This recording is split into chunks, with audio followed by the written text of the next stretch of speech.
Your spouse comes home and asks if you want to go to couples counseling. What's your reaction? Yeah, that basically was my reaction too. I was like, let's just leave the feelings hidden right where they belong. That was the last thing I ever wanted to do. I was so embarrassed to go. I didn't want anyone to know. But we don't look down on somebody hiring a personal trainer to help out their fitness goals. And we certainly don't fault a diabetic for taking insulin. So why is it that there's such a stigma on counseling and or taking medicines for our brain? Indulge me the next few minutes and allow me to share why I feel that there's such a stigma on mental illness and what we can do to change that perspective. If you're interested in these insights, give us a like below, subscribe, and hit the bell to be notified every Wednesday when we post a new video. Hi, my name is Danielle. I'm a co-founder of intentionalmarriages.net. My husband and I have led over 100 couples in a marriage curriculum where we have shared all our ups and downs, including all of the counseling that we've gone to. We've been married 15 years, last November 2019. We have actually been going to proactive counseling for the last 17 years. Well, stick with me and let me share what firsthand experience is like in going to that much counseling. By the end of this video, I hope to show you why this has been such a taboo subject and to give you a brief history lesson on why we may be hung up with just the phrase mentally ill. And I'm going to share the impact that it has made on both myself and my family in profound ways. Did you know that the mentally ill were once considered to be possessed by demons? And that only 3% of mentally ill people are considered weak and dangerous. But on primetime TV and in the movies, 77% of the mentally ill are considered weak and dangerous. So we're left with this perception that the majority of mentally ill people are weak and dangerous, which is not so. Lately, we have normalized the idea that we might have anxiety or even depressed, and yet we call this being mentally ill. No wonder we hide this diagnosis and isolate ourselves from treatment, being therapy, or medicines. And now that we've normalized anxiety and depression, we're still calling it mentally ill. And if we're still stuck with this history of mentally ill being weak and dangerous, then who's going to accept that they're anxious or depressed? Thankfully, there's a lot of federal dollars that are now being directed towards the neurological industry. Hopefully we'll be able to, we're going to understand the brain so much better. We're going to be able to test it like any other organ. I mean, that's part of the hang up, right? It's the one organ we don't test to find out what's wrong. If you have high blood pressure, we take a test and you get a specific kind of drug. If you're diabetic, you get insulin. None of those things carry the amount of shame that the brain does. And I really believe it's the combination of the history of how we've always seen mentally ill and how we don't test the one organ in our body. Everything else is scientific, and I think it's easier to accept, well, if that's the level I'm at, then this drug will help me counteract that. With the brain, we're relying on people to share their feelings about how they feel in order to determine what kind of talk therapy they might need and or what kind of medicine they need. So thankfully there's some new DNA breakthroughs, and this is something you have to run by your doctor. But in all of my research, we've come across some testing called GeneSight. And for those that have to go through weeks and weeks of figuring out which medication works for them, what I love about this test is it tells you whether you're toxic or not, if that medicine is toxic to your DNA. And hopefully that'll relieve a lot of experimentation and that we could get quicker to the source of what works with your body. So there's a link in the description below. Be sure to take a look at that, discuss it with your doctor, and see if that's a good approach for you to take. Unfortunately, families in my generation, which has passed this along down to us, thought counseling was definitely taboo. You have enough common sense, you figure it out on your own. You pull yourself up by your bootstraps. You have enough confidence, you know, you don't need to lean on somebody. Yet the counseling was just as much of a coach as a sports coach or a tutor for your studies is. And yet for relationships, we're supposed to just wing it. Because I've done so much counseling now, I know that the tools have deepened my relationship with my husband. Whereas we would have been on parallel paths, now we have this emotional intimacy that I could have never experienced because I didn't know how to deal with conflict. In fact, we stayed quiet for many years in our marriage because we were so frustrated, and anytime we tried to talk about things, it just got worse. Do any of you relate to that? Comment below what your thoughts are on counseling. I remember I had been doing counseling for several years and I thought I'll take my mom along. She happened to be in town, and you would have thought I was physically abusing her and making her going to this counseling appointment. So we get to the appointment, the counselor asks her a few questions, and for the next hour and a half, she talked the entire time. She left that appointment going, oh my gosh, that was great. I love him. And I was like, that is perception versus reality. Because of my desire to be so private, I would make sure that Russ would not tell anyone that we were going to counseling. So early in on our marriage, we were dropping the kids off. Russ had been married before, he had 2 kids, and we were dropping them off and at their mom's house. And I remember her asking, so are you guys off on a date night? It was a Friday night, and I'm thinking, yes, we're off to our date night. And Russ goes, no, we're going to a counseling appointment. I'm like, seriously? Do we have to tell everybody that we're going to counseling, especially her? And what I am so grateful that I trusted in his lead of being so open and so transparent with counseling is when his daughter, I believe she was in middle school or first year of high school, where she said, hey Dad, I want to go to counseling. I want to ask a counselor a couple questions.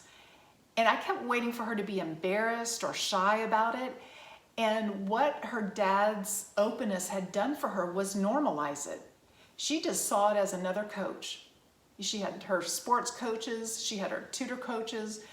Counseling was just like another coach in our life. And I love, love, love that he normalized that behavior for her. The combination of his daughter normalizing counseling and learning these tools and applications and feeling closer to Russ, I was like, okay, I don't care who knows.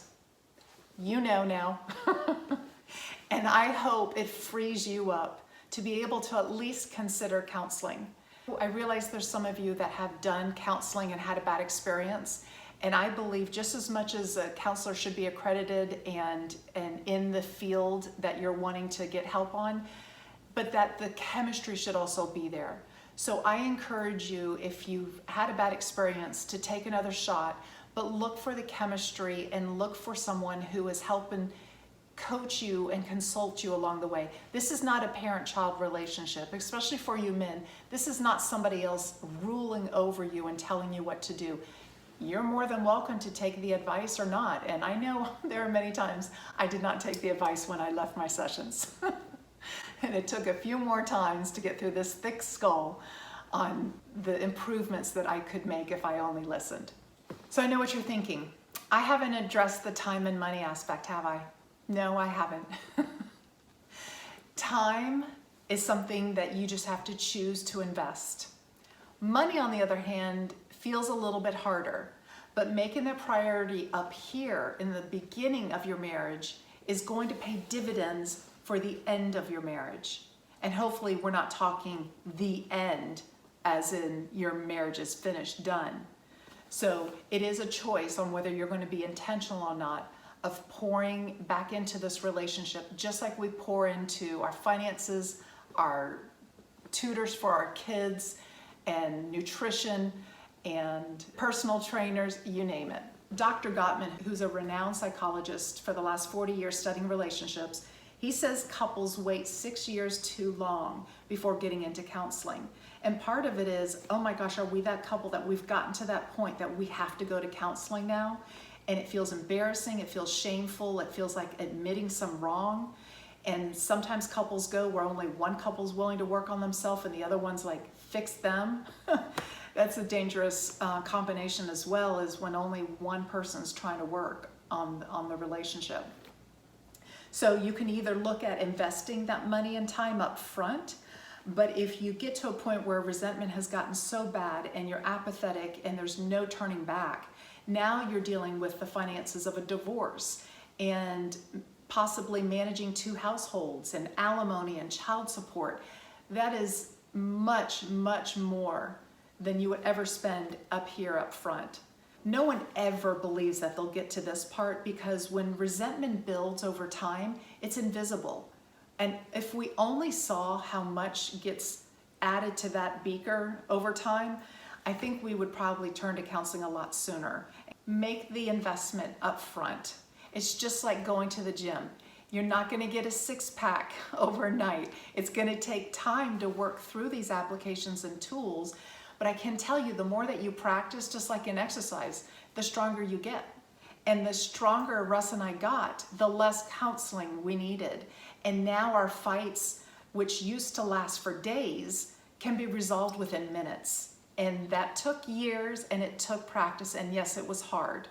But we are here to support you. And if you want to reach out and say, hey, how did you guys do this? Please just leave us a comment below. And FYI, we are not counselors. We consider ourselves marriage mentors. Very different. We are just simply going to share our experience that we've learned in going to counseling. Because my marriage has been so profoundly impacted by counseling, that's why it's our desire to help break the stigma, to show you that there is a better way. There is a way to deeply connect with your spouse. There is a way to feel so connected, especially after one of your biggest fights. In fact, our worst fight was the time that we felt the closest afterwards. And it took us through a process. I'll have a link in the description below about the biggest lesson we learned. And it was a weekly check-in that Russ and I learned from our counselor to do every week to maintain that emotional depth with each other. So there's one group of people that I'd really like to talk to, and those are the ones that are dating, seriously dating, talking about getting engaged. I would implore you to seriously consider doing counseling before you get engaged. That is such a significant decision that I think it's important to understand how does your partner repair from a fight? Do they fight? Will they engage with you? Do they shut down? Do they bark? Are they like a tiger? Do they turtle? Understanding these will make your first year of marriage so much easier. And understanding that before you get engaged, now it's done in private, as opposed to if you're doing premarital counseling and you're engaged, you've already got the dress, you've got the invitations engraved, you've got the people invited. It's very hard to pull the plug on that, if necessary, without everybody knowing about it. And I think the year that Russ and I spent before getting engaged in counseling gave me so much confidence moving into that engagement and the wedding. And the wedding time is so full of preparation. The last thing I wanted to do was sit down and really do some deep dive counseling during that time. So I would encourage you to look at that and get your counseling done before you even get engaged. So that's just my personal opinion. Another reason why we recommend proactive counseling is if you have a crisis, well, scratch that. When you have a crisis, because a crisis will come, you don't want to walk into a counselor's office and go, hi, my name is Danielle. You want them to already know how you and your spouse interact. You want them to know your family of origin. You want them to know your history. And you want to dive right into that crisis. You need some answers and some solutions fast. The last thing you want to do is spend the first 30 minutes introducing yourself, and you're not even sure maybe you would like that person's chemistry or how they would consult you. So I say that you have this proactive approach in establishing a relationship with a counselor. Maybe you go 4 times a year, but at least you have somebody you're checking in with who has gotten to know your history, so that when you do run up into something hard, you're going right in and discussing the issue at hand. Another advantage of going to proactive counseling is now you're dealing with any kind of issues or fights between you and this confidant. You are not discussing it with family and friends and then leaving family and friends stuck on how you've reconciled with your spouse, but you haven't explained that to them, and they're kind of stuck like, wait, I thought you were fighting with your spouse, and it just gets messy. We all know it gets messy. keeping your issues private within your marriage and at least having somebody that can coach you through them is, to me, so much wiser than sharing your dirty business with coworkers, friends, or family. And one of the best gifts I've gotten out of counseling has been grace and compassion from Russ. He knows my hang-ups. He knows I don't want to be like I am. I get so frustrated at myself, but instead of getting irritated with me like he did in the early years, he knows that I have this faulty way of thinking, and he will give me grace and compassion. For example, I feel easily ignored. His reaction used to be, to you, I wasn't ignoring you. And so I'd feel even further alone, like this is really happening to me. He's like, no, it's not. And now he knows that is a true filter for me. I don't want to be like that, but it is a true filter for me that I can't seem to shake. And he's a lot more compassionate with me, just like I am with him. He has a tendency to overreact. And now when he overreacts and says, we'll never do that again, I would start to fight with him and say, oh my gosh, don't say never. Now I know that is something that he doesn't like to do in overreacting. I don't try to engage him in that conversation. I know as soon as he calms down, he'll be like, okay, let's compromise and do it this way. And the never is taken off the table. And it's something we constantly have to work on and manage. But it sure is nice to have a spouse that brings along the compassion. In the description below, we have a link to a blog where we have a short quiz, and it will show you should reconsider going to counseling or not. So I'm really curious. Comment below, have I changed your mind? Are you still on the fence? Or you're like, absolutely not. I'm still not going. I get it. It took many, many years for me to accept it, and I hope you can see through our series of videos how much counseling has impacted our marriage for the better. If you thought these insights were interesting, give us a like below, subscribe, and take a screenshot. Share this with your friends, especially the ones that don't want to go to counseling. And let us know if we've changed your mind. Here below in this video is a lesson that we learned from counseling that has been so powerful, and we use it every week in our marriage. Take a listen, and we'll see you in the next video. Thanks so much for watching.